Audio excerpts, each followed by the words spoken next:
Hi guys, today we are going to discuss a phrasal verb bone up. Bone up on something. What does it mean? It means to try to learn about something, to study something thoroughly, or to remind yourself of what you already know about it. So, if you bone up on a subject, you try to find about it or remind yourself of what you have already learned about it. Example, he boned up on economics before applying for the job.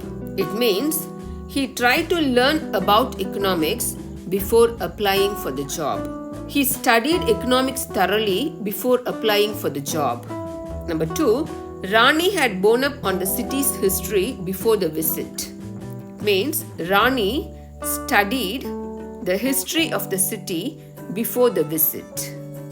So, bone up means to try to learn about something.